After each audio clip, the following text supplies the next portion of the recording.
खैरियत से होंगे और आप सबका CSS का सफर बेहतरीन तरीके से जारी होगा।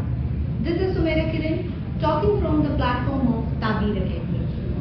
आज के इस वीडियो का मकसद उन एस्पिरेंट्स को CSS के बारे में इंफॉर्मेशन प्रोवाइड करना है जो पाकिस्तान के इस सबसे बड़े इम्तिहान को क्रैक करने का, क्वालिफाई करने का ख्वाब रखते हैं। तो आज के वीडियो में हम डिस्कस करेंगे कि CSS आखिर है क्या, CSS की तैयारी कब और कहां से शुरू की जाए, क्या CSS का कोई सिलेबस है या नहीं, CSS का इम्तिहान पाकिस्तान में कब स्टार्ट हुआ, और हम बहुत ही इंपॉर्टेंट टॉपिक्स को डिस्कस करेंगे जिसमें सबसे इंपॉर्टेंट चीज है सब्जेक्ट सिलेक्शन, कि CSS का इम्तिहान पास करने के लिए हमें कुछ ऑप्शनल सब्जेक्ट ऑप्ट करने पड़ते हैं। आखिर उन सब्जेक्ट्स की सिलेक्शन में क्या क्राइटेरिया होना चाहिए, हमें किन चीजों का ख्याल रखना चाहिए ऑप्शनल सब्जेक्ट्स को चूज करते हुए। तो इस तरह की बहुत सी बातें हम अपनी आज के वीडियो में कवर करेंगे और देखेंगे कि ताबीर अकेडमी का प्लेटफॉर्म हमारे लिए किस तरह से बेनिफिशियल साबित हो सकता है।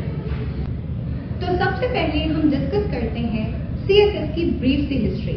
पाकिस्तान में ये इम्तिहान कब शुरू हुआ, जहां पाकिस्तानियों ने बहुत सी चीजें ग्रेट ब्रिटेन से इनहेरिट की हैं, being the colony of great Britain. उनमें से एक थी इंडियन सिविल सर्विसेज, जिसे 1948 में मॉडिफाई करके CHS का नाम दिया गया, यानी सेंट्रल सुपीरियर सर्विसेज। दरअसल ये इम्तिहान बड़े ओहदों पर रिक्रूटमेंट करने के लिए किया जाता था, एक मुकाबले का इम्तिहान, एक कंपैटिटिव एग्जामिनेशन, जिसके थ्रू बड़े ओहदों पर एडमिनिस्ट्रेटिव मामला को हैंडल करने के लिए कैंडिडेट्स को रिक्रूट किया जाता था। आज भी पाकिस्तान में साल में एक मरतबा CSS का इम्तिहान कंडक्ट किया जाता है, जिसमें ग्रेड 17 पर डिफरेंट ग्रुप्स के अंदर कैंडिडेट्स को रिक्रूट किया जाता है। अब हम डिस्कस करेंगे about the syllabus and the sources. अक्सर कैंडिडेट्स ये क्वेश्चन करते हैं कि मैम, क्या CSS में कुछ भी पूछा जाता है, यानी आपको पूरी दुनिया का नॉलेज होना चाहिए? तो डेफिनेटली एक इंसान जो है वो पूरी दुनिया का नॉलेज तो नहीं रख सकता, एक मोमेंट में उसके दिमाग में हर चीज स्टोर नहीं हो सकती। यही चीज को मद्देनजर रखते हुए, इसी फैक्ट को मद्देनजर रखते हुए FPSC ने आपको हर सब्जेक्ट के लिए एक बकायदा कम्प्रिहेंसिव सिलेबस प्रोवाइड किया है। ना सिर्फ ये कि FPSC ने हर सब्जेक्ट का एक सिलेबस प्रोवाइडेड किया हुआ है कैंडिडेट्स को, साथ ही साथ उन्होंने रिकमेंडेड बुक्स भी आपको सजेस्ट की हैं कि अगर पाकिस्तान अफेयर्स है, लेट्स से आपने हिस्ट्री के बारे में पढ़ना है, पाकिस्तान की पार्टीशन हिस्ट्री को देखना है, तो उन्होंने पार्टीशन हिस्ट्री के अकॉर्डिंगली डिफरेंट बुक्स को रेकमेंड किया हुआ है कि आप फलां ऑथर की जो है वो बुक कंसल्ट कर सकते हैं फॉर प्रिपेयरिंग दिस पोर्शन। तो ये कैंडिडेट्स बिल्कुल कंफ्यूज ना हो कि CSS में कुछ भी पूछा जाएगा, लिहाजा आपके पास एक प्रॉपर पैटर्न है, एक सिलेबस है, जिसके अंदर से ही आपको तैयारी करनी है और उसी में से आपको पेपर आएगा। अब हम देखते हैं कि CSS के डिफरेंट ग्रुप्स क्या हैं। CSS के इम्तिहान को पास करने के बाद आपको 12 ग्रुप्स में एलोकेशन मिलती है अकॉर्डिंग टू योर मेरिट। अगर आपका मेरिट हाई है और आपने अपना ग्रुप जो सिलेक्ट किया था during the admission in the CSS, candidates को अपनी मर्जी का ग्रुप चूज करने की मुकम्मल इजाजत होती है, मगर यस, यहाँ पर डिपेंड करता है कि आपको आपकी मर्जी का ग्रुप सिर्फ उसी सूरत में मिलेगा जब आप हाईएस्ट मेरिट पे फॉल करेंगे, then definitely you will get your desired group. Otherwise आपके मेरिट के अकॉर्डिंग आपको ग्रुप एलोकेट किया जाएगा। जो टॉप 3 ग्रुप्स हैं उसके अंदर सबसे पहले पाकिस्तान एडमिनिस्ट्रेटिव सर्विसेज का ग्रुप है, secondly foreign service of Pakistan और पुलिस सर्विस ऑफ पाकिस्तान। ये 3 ग्रुप्स जो हैं वो टॉप के ग्रुप्स माने जाते हैं। इसके अलावा इनलैंड रेवेन्यू सर्विसेज का ग्रुप है, पोस्टल ग्रुप है, रेलवे है और इस तरह से मिलिट्री लैंड एंड कंटोनमेंट्स है। इस तरह से 12 ग्रुप्स जो हैं वो CSS के अंदर शामिल हैं, जो आफ्टर एलोकेशन आपको कैंडिडेट्स जो हैं जो क्वालिफाई करते हैं CSS को, उनकी इन 12 ग्रुप्स में जो है वो सिलेक्शन की जाती है। Now we will discuss the stages of CSS exam. CSS exam के जो स्टेजेस हैं उसमें बेसिकली 4 स्टेजेस शामिल हैं। मेनली 3 स्टेज है और एक आपकी साइकोलॉजिकल असेसमेंट की स्टेज होती है। फर्स्ट स्टेज जो है वो MPT है, यानी MCQs बेस्ड प्रिलिमिनरी टेस्ट।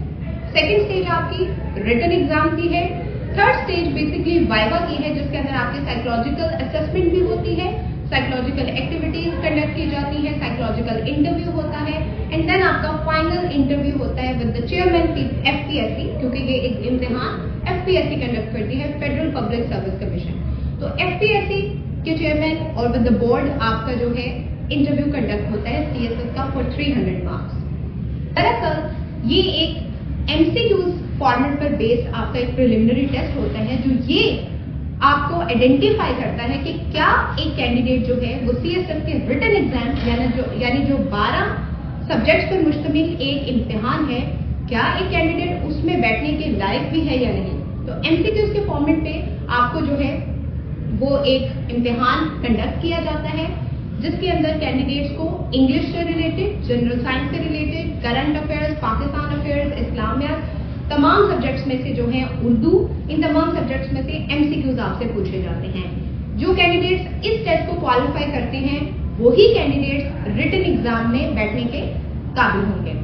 यहाँ पर एक और चीज कैंडिडेट्स को कंफ्यूज करती है कि क्या अगर हम MCQs बेस्ड प्रिलिमिनरी टेस्ट में बैठेंगे तो हमारे चांसेस तो ज़ाया नहीं हो जाएंगे इन केस अगर कैंडिडेट MPT में फेल होता है। तो यहाँ मैं बताती चलूं कि MPT में अपीयर होने पर कैंडिडेट का चांस वेस्ट नहीं होगा। गॉड फॉरबिड्स अगर कोई कैंडिडेट जो है वो MPT के अंदर फेल हो जाता है, इसको क्वालिफाई नहीं कर पाता, तो उसका चांस काउंट नहीं होगा। चांस आपका हमेशा तब काउंट होगा जब आप रिटन एग्जाम में अपीयर होते हैं। अगर आपने एक भी एग्जाम में आप अपीयर हुए तो आपका चांस काउंट होगा। अब वो इर्रिस्पेक्टिव ऑफ द रिजल्ट कि आपने एग्जाम को क्वालिफाई किया नहीं किया, आप एक में फेल हुए या एक से ज्यादा सब्जेक्ट्स आपने फेल किए, इर्रिस्पेक्टिव ऑफ द रिजल्ट्स। अब हम बात करेंगे हमारे CSS के रिटन स्टेज के बारे में। रिटन स्टेज जो है वो 1200 मार्क्स पर कंसिस्ट करती है जिसके अंदर आपने 12 इम्तिहानात देने होते हैं।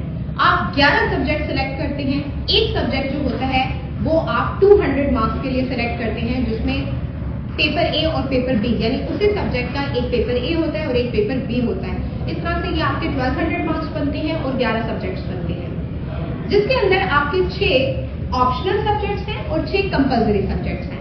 अब कंपल्सरी सब्जेक्ट्स को लेके कैंडिडेट्स को ज्यादा कंफ्यूजन नहीं हो सकती क्योंकि उनके पास कोई चॉइस ही नहीं है। डेफिनेटली वो सब्जेक्ट्स उनको पढ़ने ही हैं जिसके अंदर आपका इंग्लिश ऐसे का पेपर है, इंग्लिश प्रेसी एंड ग्रामर है, देन हमारे पास current affairs, Pakistan affairs, general science and ability and Islamic studies हैं। ये आपके 600 मार्क्स हैं ऑफ द कंपल्सरी सब्जेक्ट्स। तो अब हम डिस्कस करते हैं ऑप्शनल सब्जेक्ट्स को। CSS के ऑप्शनल सब्जेक्ट्स कैसे सेलेक्ट किए जाएं, कितने ऑप्शनल सब्जेक्ट्स होते हैं और इनको सेलेक्ट करने का क्या क्राइटेरिया होना चाहिए कैंडिडेट के पास। तो सबसे पहले हम देखते हैं कि ऑप्शनल सब्जेक्ट्स आपने 5 सेलेक्ट करने होते हैं फॉर 600 मार्क्स। यस, यहाँ पर आपने एक जो सब्जेक्ट चूज करना है वो आपका 200 मार्क्स के लिए होगा।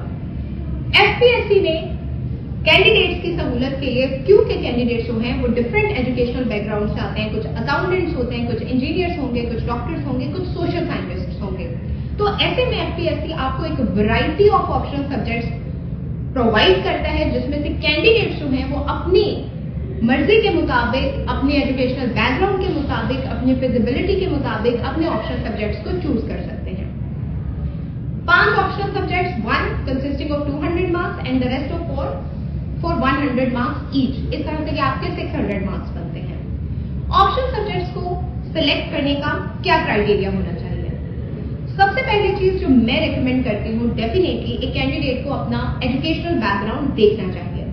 एजुकेशनल बैकग्राउंड से मुराद है कि अगर कोई डॉक्टर है या कोई साइंस बैकग्राउंड से है तो उसे साइंस सब्जेक्ट्स के साथ जाना चाहिए अगर वो अपने सब्जेक्ट्स में बहुत ज्यादा महारत रखता है। FPSC की प्रोवाइडेड ग्रुप्स में से, सब्जेक्ट ग्रुप्स में से हमारे पास साइंस के तमाम तर सब्जेक्ट्स मौजूद हैं जिसमें फिजिक्स है, केमिस्ट्री, बायोलॉजी है, इसके अलावा मैथ्स का सब्जेक्ट है, स्टैटिस्टिक्स का सब्जेक्ट है, ये तमाम चीजें हमारे पास मौजूद है। ज़ूलॉजी का भी सब्जेक्ट है, बॉटनी है। इसी तरह जो सोशल साइंटिस्ट हैं, जिन्होंने सोशल साइंसेस के बैकग्राउंड से आते हैं, तो उनके लिए भी हमारे पास बेहतरीन ऑप्शंस मौजूद हैं जिसके अंदर पॉलिटिकल साइंस का सब्जेक्ट है, इंटरनेशनल रिलेशंस हैं और दीगर सब्जेक्ट्स आपके पास शामिल होते हैं। ग्रुप 1 और ग्रुप 2 के अंदर से आपको एक सब्जेक्ट ऑप्ट करना लाजमी है क्योंकि पहले ही जो 2 ग्रुप्स हैं FPSC की प्रोवाइडेड सब्जेक्ट लिस्ट में वो 200 मार्क्स के लिए, तो एक सब्जेक्ट तो ऑप्ट किया ही जाता है। मेजॉरिटी ऑफ द कैंडिडेट्स जो हैं वो सोशल साइंसेज के बैकग्राउंड से आ रहे होते हैं CSS में अपीयर होने के लिए, तो उनके पास जो 2 मेजर सब्जेक्ट ऑप्शंस बचती हैं वो पॉलिटिकल साइंस होता है और इंटरनेशनल रिलेशंस होता है। यहाँ पर बहुत से कैंडिडेट्स जो हैं वो इस एम्बिग्यूटी का शिकार होते हैं कि whether we should go with the political science और आईआर। तो कुछ कैंडिडेट्स का ये ख्याल होता है कि अगर हम ऐसे सब्जेक्ट्स चूज करें जो ओवरलैपिंग हो तो ये भी एक बेनिफिशियल पॉइंट है। इसी तरह कुछ जो है वो अपनी डिग्रीज को प्रेफरेंस देते हैं। तो अगर मैं इसको पॉइंट्स में बताऊं तो एक कैंडिडेट को सब्जेक्ट सिलेक्ट करते हुए सबसे पहली चीज अपना एजुकेशनल बैकग्राउंड देखना चाहिए कि आप किस डिग्री से आए हैं, आपने क्या चीजें पास्ट में पढ़ी हैं till your graduation level. Second चीज आपको ये देखनी चाहिए स्कोरिंग सब्जेक्ट। आपको एक ऐसा सब्जेक्ट चूज करना चाहिए जो आपको ज्यादा से ज्यादा स्कोर दे सकता है, क्योंकि याद रखिएगा सीएसएस के अंदर जो है आपके लिए स्कोर बहुत मैटर करता है। नो डाउट आपने तमाम एग्जाम को पास जरूर करना है, लेकिन आपके लिए सीएसएस के अंदर स्कोर लाना for getting final allocation is very important. लिहाजा ऑप्शनल सब्जेक्ट ऐसे चूज किए जाने चाहिए जो आपको स्कोर दे सके। Third is the safest subject. आप हमेशा ऐसा सब्जेक्ट चूज करें जो हर लिहाज से सेफ हो, क्योंकि हम जब रिजल्ट्स आते हैं तो हमने बहुत दफा रिजल्ट्स को कंपाइल किया है, उनका ग्राफ देखा है। तो एफपीएससी समटाइम्स जो है वो कुछ सब्जेक्ट्स टारगेट करती है।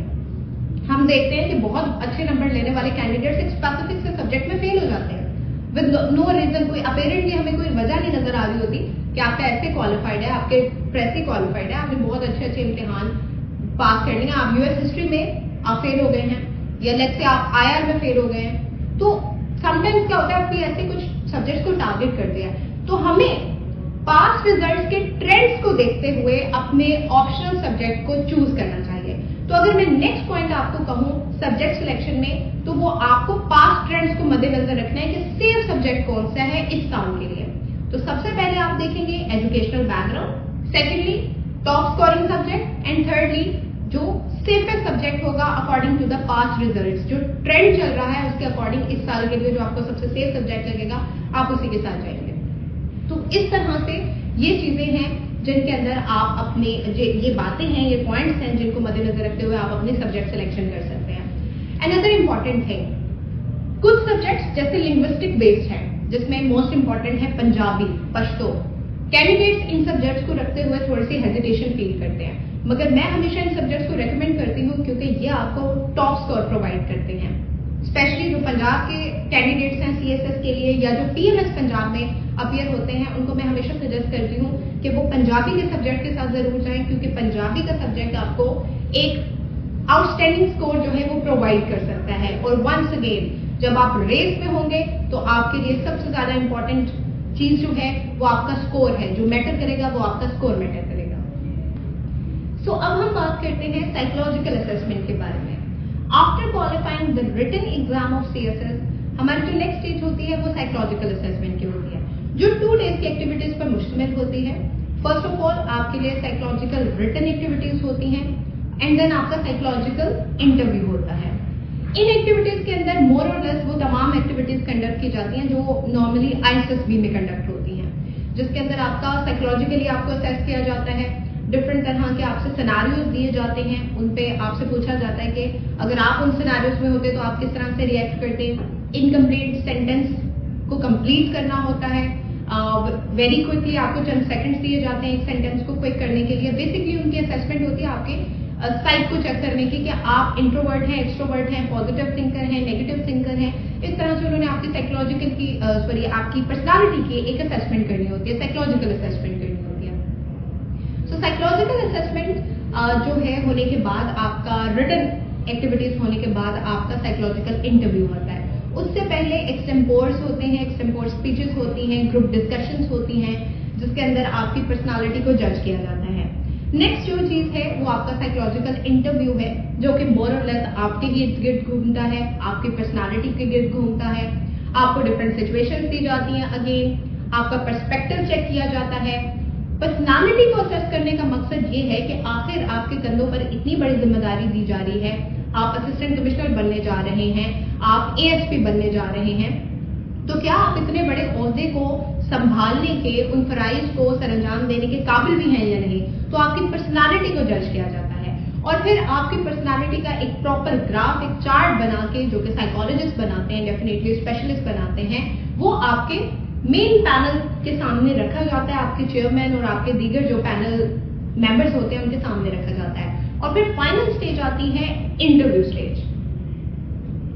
इंटरव्यू स्टेज के बारे में अगर हम डिस्कस करें तो ये सीएसएस की फाइनल स्टेज होती है, जिसके अंदर आपको एफपीएससी के चेयरमैन के सामने अपीयर होना होता है फॉर योर फाइनल इंटरव्यू। और आपके सामने जो है वो दीगर मेंबर्स भी बैठे होते हैं। चंद जो है उनमें से सब्जेक्ट स्पेशलिस्ट होंगे, कुछ जो है वो डिफरेंट डिपार्टमेंट को रिप्रेजेंट कर रहे होंगे, जैसे services and general administration department हो गया या दीगर डिपार्टमेंट हो सकते हैं। एक साइकोलॉजिस्ट अगेन बैठे होंगे और आपकी जो रिपोर्ट है साइकोलॉजिकल असेसमेंट की वो आपके पैनल मेंबर्स के सामने पड़ी होगी।